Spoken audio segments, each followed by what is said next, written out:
G'day, my name's Targs. This is a response that I've got to make to Jap's video that he did the interview with Pimax. This is actually an invited response from Cora from Pimax on the Pimax Discord channel. Invited me to make the response. She did say a comment, but I figured a video is probably going to get my point across a little bit bigger. I'm not anti-Pimax. I am actually for Pimax. They're the first company that I really believe have got the resolution and the affordability and the performance that is required for playing DCS, which is what I play. I'm a huge DCS fan. Yeah, that's pretty much where I want to go with it. It's 8 minutes long. I've cut a lot of it out, and enjoy the video. Okay, I'm going to make a response that I was invited to make by Cora from off of the Pimax Discord. I've watched Jap's video a couple of times now, and I agree with what he's got to say, but my particular situation now, as was put forward, that a lot of things aren't actually specific when it comes to making a comment in the bottom of a video. So on the subject of stock levels, like was said, that yes, there should be stock levels to cover any RMAs or expected RMAs. In this particular case, I don't think that was actually covered or done for a lot of people. And the other point that I'd like to stress on is that with my RMA in particular, a number of people that have actually been passed from pillar to post, and I have to explain the situation multiple times. And RMA should be handled on a case-by-case scenario. They shouldn't be handled as you fit into this box, you fit into that box, you fit into that box. They should be case-by-case, and your staffing levels on your quality control should be versed in how to converse with people. Speaking through a translator in a text message is very difficult because sometimes the text message gets translated so the message is not getting through correctly. The web store, I had an issue with from the web store from the purchase right from the get-go, which took a little while to get sorted. The web store needs to have English speakers go through it and make sure it's the old saying, KISS, keep it simple, stupid. And they put that extra S on the end of it, the stupid part, because sometimes, I mean, I'm not a young fella, so I miss some things and misunderstand things and stuff like that because I don't understand all of the jargon that gets used these days. And sometimes you miss things. The advertising and the way that the wording was done, or the way I understood it, was misleading as to how much money I actually had to pay. I thought that I was going to be paying $1,200 Australian for the Pimax Crystal Light. As it turned out, I had to pay more. I was kind of miffed about it because when you get the Australian and the US currency conversion, it worked out that I should have been paying like $1,100 plus freight. And then I got a further bill for another $299.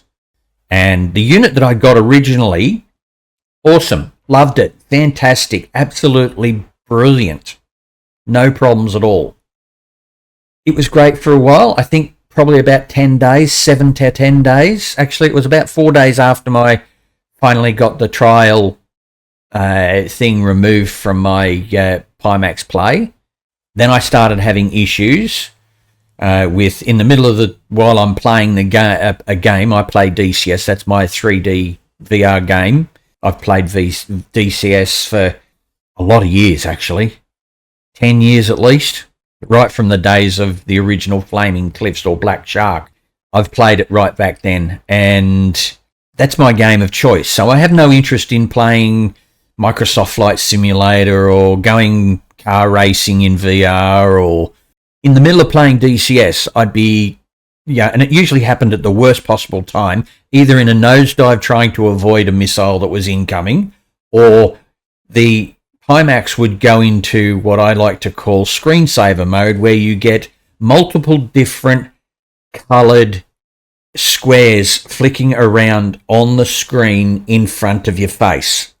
And the only way to get it working again is to push the power button on the front of the Pimax. I wasn't really sure what that was. I made a comment about it and I was told to upgrade to the latest version of Pimax Play. It said I had the latest. Then I got told, oh, you got to go to Pimax Play and get the latest version of it. Why it doesn't come through in the update in Pimax Play is beyond me. Within about 2 days of updating to the latest version of Pimax Play and the latest firmware and all the rest of it, my device developed blue lines across the top of the left display, which I took pictures of, and they did an RMA for me and replaced my unit. I was told 7 days max. My unit actually took 13 days.